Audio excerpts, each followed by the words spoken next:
Hi. It is about that time.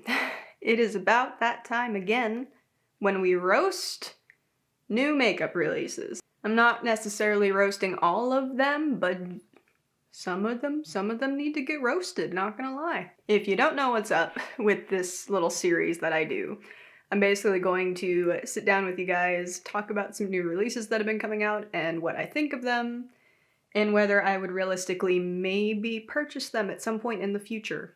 It's kind of a wish list video and kind of an anti-haul video all in one, so if that interests you, please keep watching. Just know that these opinions are my own and they're not meant as a personal attack on anyone, so if you disagree with them because you're excited about a release that I'm not excited for, or I'm talking badly about something from a brand you really love, please don't take it to heart. We're just trying to have fun here, and it's actually okay if we have different opinions about makeup, because it's just makeup. It's not that deep. It wipes right off. So, bearing all that in mind, let's get right into it. The first thing, okay, that I need to talk about, it's the principle of the thing. The Fenty, this gloss bomb foolishness, okay? Because it is foolishness. For reference, this launch from them that I'm about to talk about, I think actually got leaked or announced or whatever on April 1st. And a lot of people assumed, because of how cheesy and gimmicky this is, which is not usually Fenty's shtick, that this was an April Fool's joke. And it was not. This is a real product that they came out with. Anyway, it's this gloss bomb dip thing. What the fuck is this? I also see here my exact reaction to it when I first saw it happening on my Instagram story. If you don't follow me on Instagram, you should.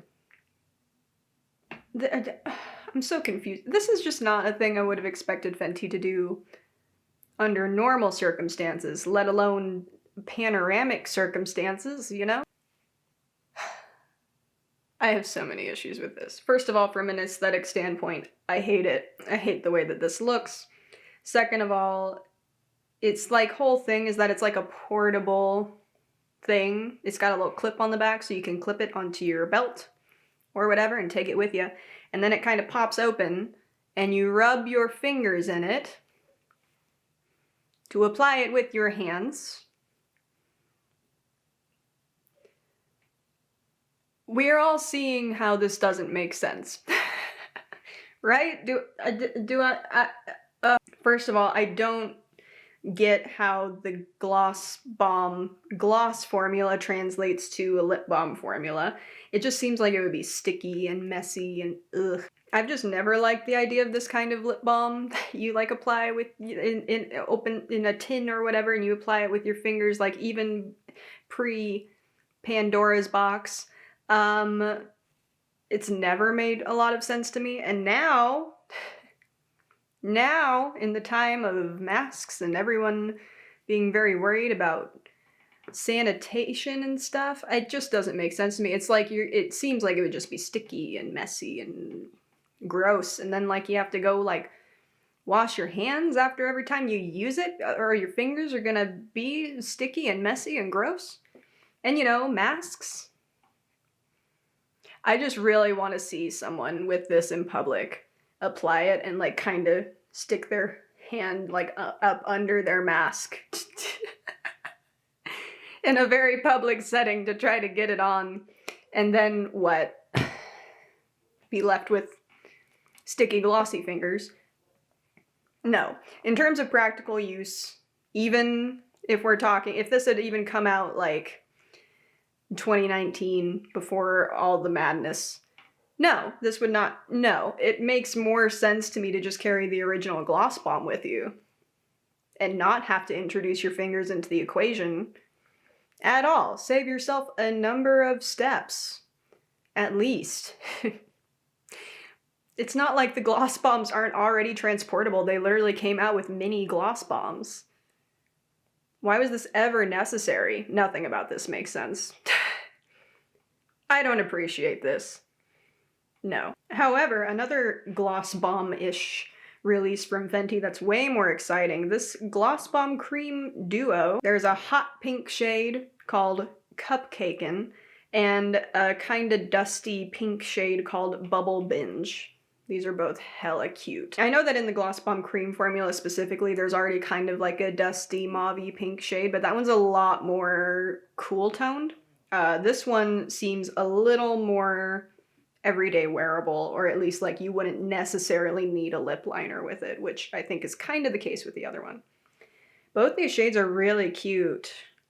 This is something I would pick up, actually. Although I will say, I don't enjoy the Gloss Bomb Cream formula as much as the original Gloss Bomb formula. I feel like it's a little more high maintenance. Like the original Gloss Bombs, because they sheer out so beautifully, you can just kind of throw on and go about your day and it's not a big deal. And I think they just kind of stay in place better. The Gloss Bomb Creams are hella pigmented and also just kind of much more of a creamy formula. I feel like they slide around a bit more. They're a lot more fluid. I feel like you definitely, or most likely, are going to want to wear a lip liner with that formula. It's not as much of an everyday gloss for me as the original Gloss Bombs are. That's just my 2 cents on that. But this is cute. I think that now, and my mom actually made a comment about this earlier too. She literally said like, oh, now that everything's going to be opening up and mask mandates are going to start lifting, watch lip products start selling like mad. And I think she's right. So maybe this was the right time to come out with these lip glosses. The first thing though, heavy disagree. Don't like that at any point in human history, to be honest.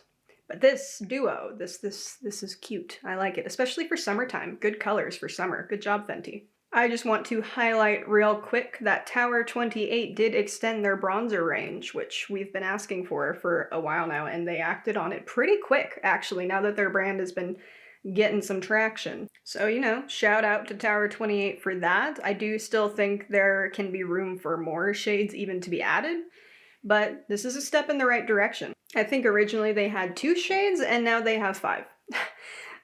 So that's really great. And also I think that they've come out with new shades of their cream blushes that they do as well. The complexion products from Tower 28 do interest me. It seems like just the perfect products for that glossy, wet skin vibe, which I'm very into. I really enjoy their lip glosses. I think I've mentioned a few times here and on my Instagram now that the lip jellies from Tower 28 are simply awesome. So it makes me interested to try more of their stuff. Also in the realm of bronzers, the Major Sculpt little duos from Patrick Ta Beauty. The thing here, there are only 3 shades, which usually would kind of make me immediately want to write it off because I'm just tired of seeing brands launch bronzers and then not have the range or only come out with 3 shades. However, looking at these, there's plenty of variation between the shades here.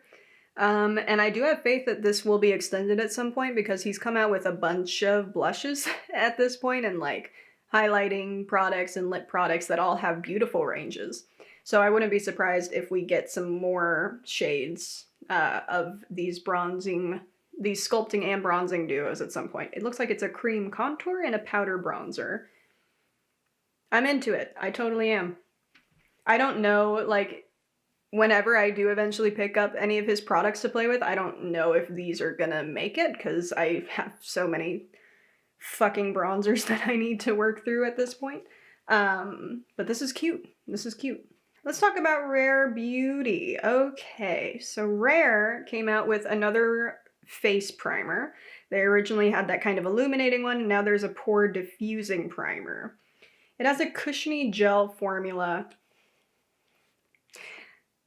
That makes me worried it feels like a silicone-y, like pore smoothing primer, and I hate the way that those feel. I actually recently got to talk about this in a Sunday Skincare highlight video that I put up on my Instagram. Sunday Skincare highlight is like the skincare IGTV series that I do over on my Instagram, which kind of makes me like, I don't feel like I need to try this. So that kind of puts me off. It has some good ingredients in it though. Hyaluronic acid, green tea extract, vitamin E. And also though, they came out with an eyeshadow primer because they came out with a new eyeshadow palette as well. And I have to say, when I first saw this palette, I was like, No, I don't want that. I'm fine without it. But having looked at it a few times since then, I can appreciate it for what it is. I actually think it's beautiful. And I kind of like the layout of the pans, to be honest. It's like kind of different and unique and fun, but not like totally impractical or making a huge waste of the space in the packaging, which I appreciate. I really do. However, Emily Hanhan, in a recent video of hers where she was talking about recent releases, this palette came up and she called it the fucking lunch meat palette. And I haven't been able to look at it the same since, and I will never forgive her. I will link that video down below if you want to watch it. Anyway, I do like this. Do I need it at any point anytime soon? No. I have these kind of tones kind of 100 times over in my collection. However, I do appreciate this. It's a little different from anything we've seen from Rare Beauty so far. So I hope that they come out with more versions of this palette, at least. And I like that it's a mix of matte and shimmer shades this time, because the other two eyeshadow palettes they've come out with were all shimmer, if I remember correctly, and I don't personally enjoy that. So, I like this. This is moving in a good direction for me. Another palette, and this is one that initially when I saw it, I was enamored. And since then, I've kind of talked myself out of it. Also, I've seen a couple of reviews of it at this point from different beauty YouTubers that I trust, like Teresa is Dead and Butte Bean.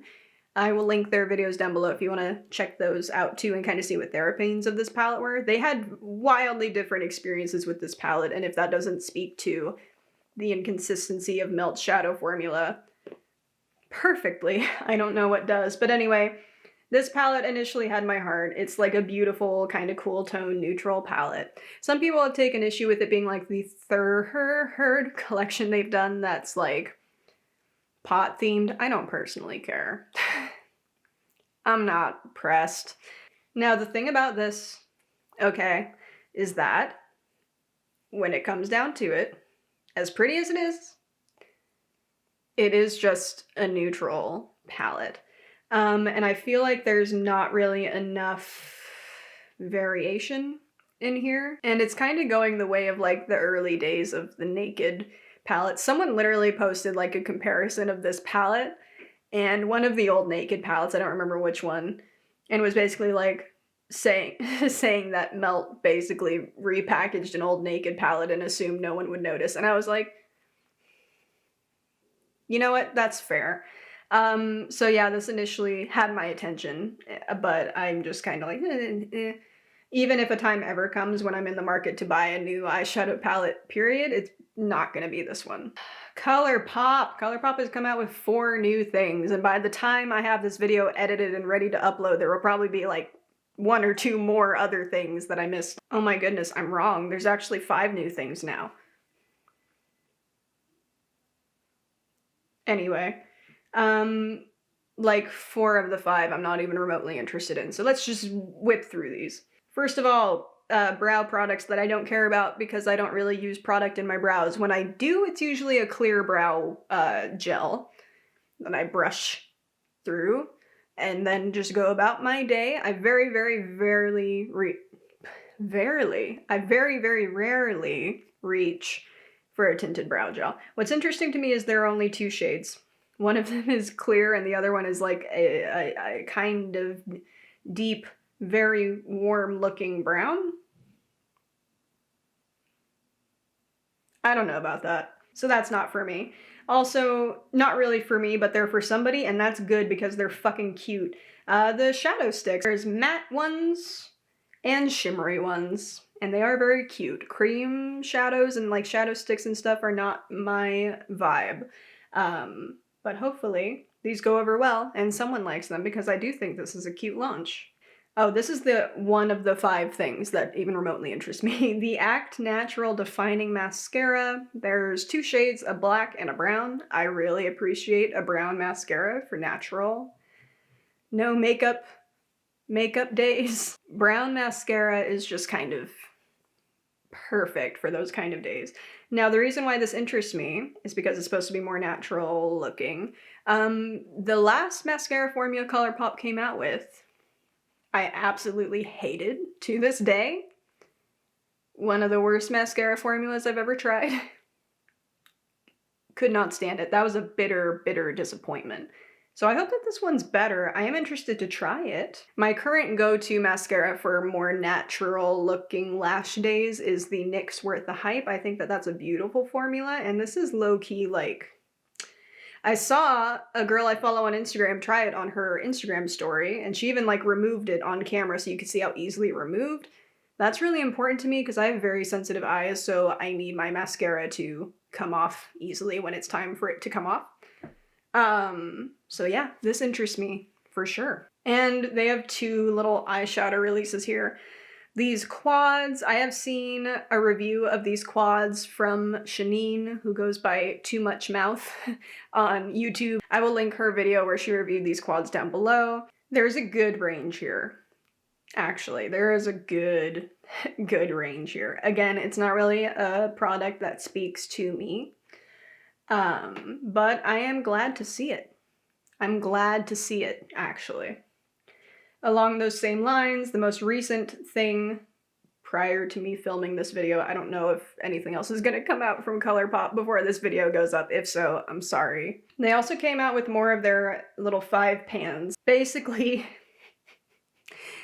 if you don't own a bunch of the monochromatic 9-pan palettes from ColourPop like me and a lot of other suckers do, you should check these out maybe. I think it's kind of cool that there's more curated versions of their 9 pans essentially on their site now. That's all I have for these.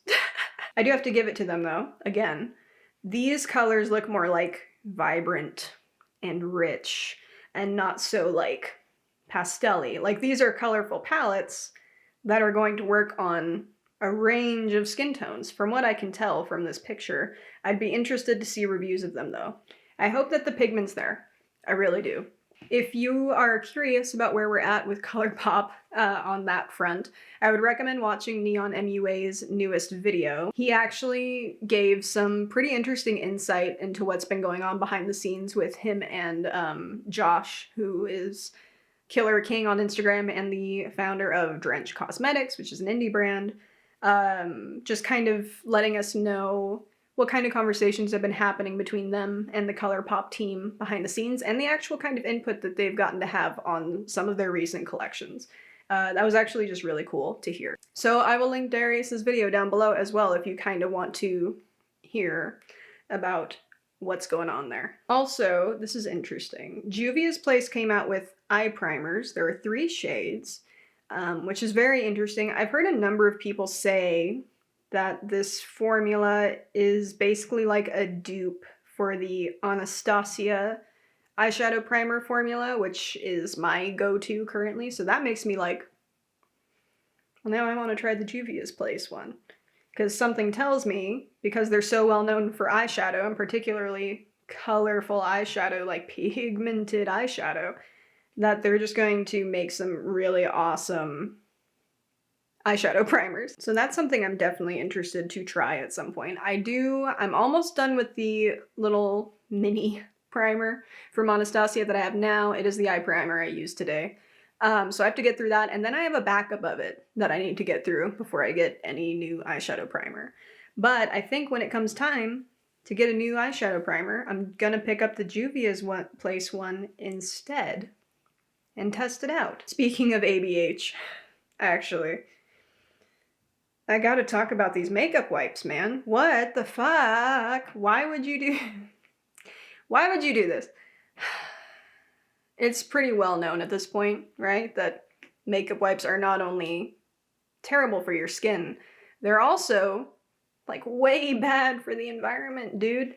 If you are still using makeup wipes at this point, no shade, but I think for the most part, those of us who are regularly wearing makeup and having to remove makeup have moved on from makeup wipes. Like there's a lot of better options on the market now. And just the cheesy holographic packaging and I will say the price point is good considering it's Anastasia Beverly Hills. It's $6 for 30 wipes, They could have charged at least twice that, so at least they're relatively affordable. But anyway, just like the whole vibe here, this is what kills me. If they had released these makeup wipes in the holographic packaging and everything, like 4 or 5 years ago, these could have easily become like a staple product for much of their base of consumers. So it's just kind of like, it feels woefully late to the game, dude. Like, what is this? Why?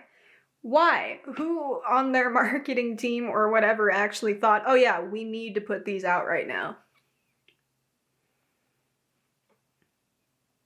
It's a no. It's a no from me. Really, any brand that's like launching makeup wipes at this point, I'm like, why don't you guys listen to people? Why don't you guys listen? Why aren't you paying attention to...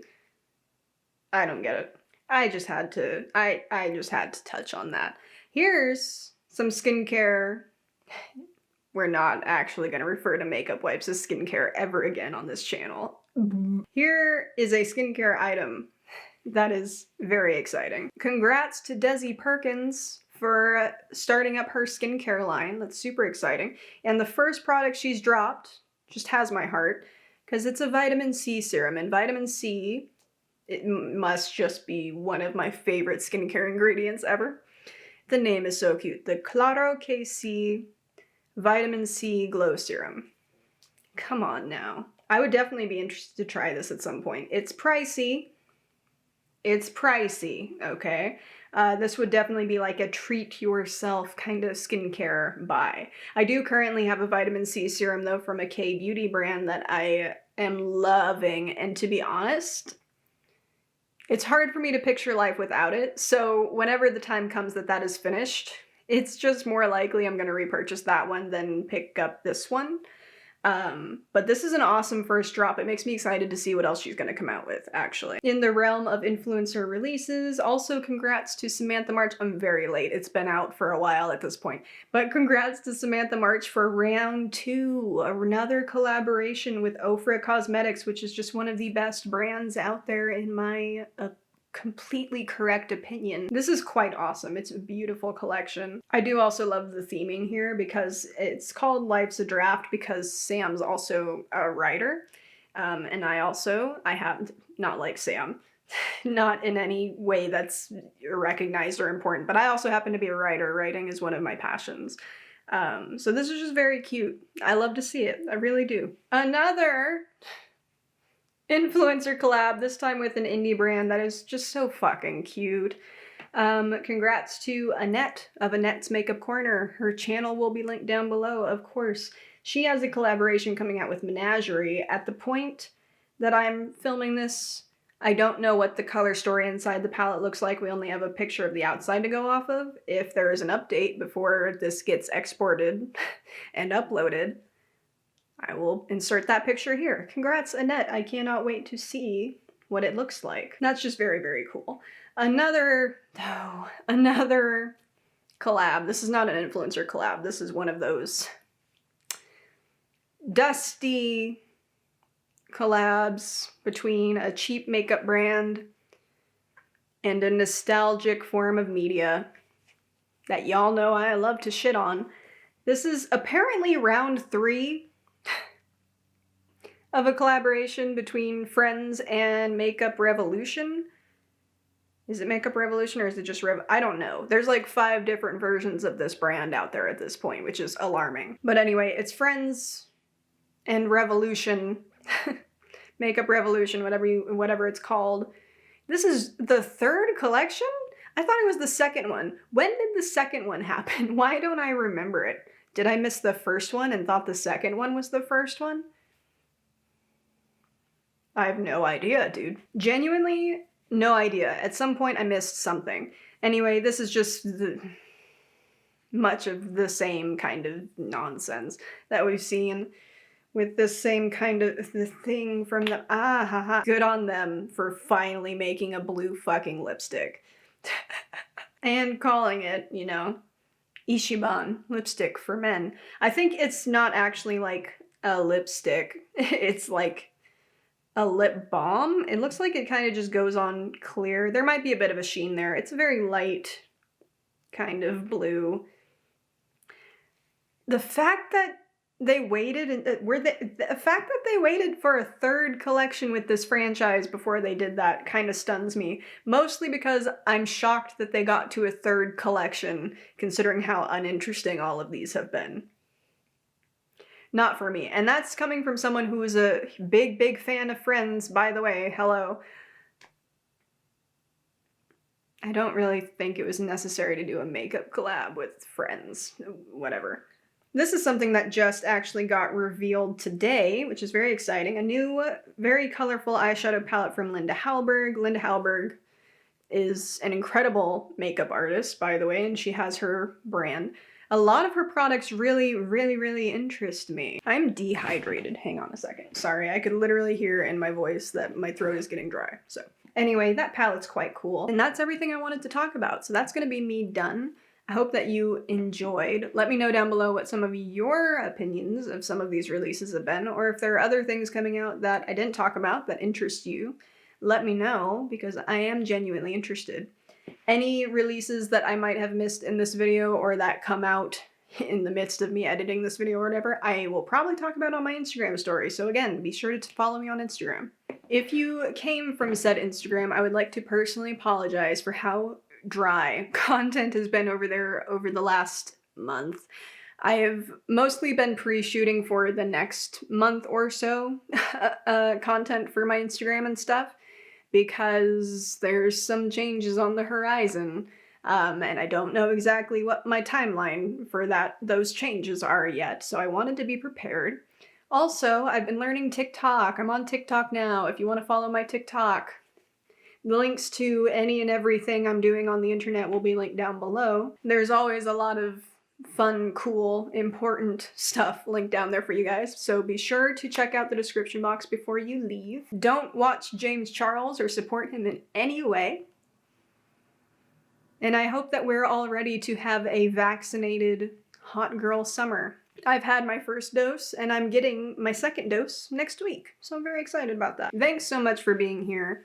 I hope you and your loved ones are doing well and staying safe out there and staying healthy during this time. Be good to others, be kind to yourself, and I will see you back here for the next one. Bye! God damn it. Brown scare. Why can't I speak? Makeup wipes are canceled. They're over. Why can I not find any of the pictures that I need to look at to do this video? My voice is pretty much shot, and I actually have more talking to do off of camera.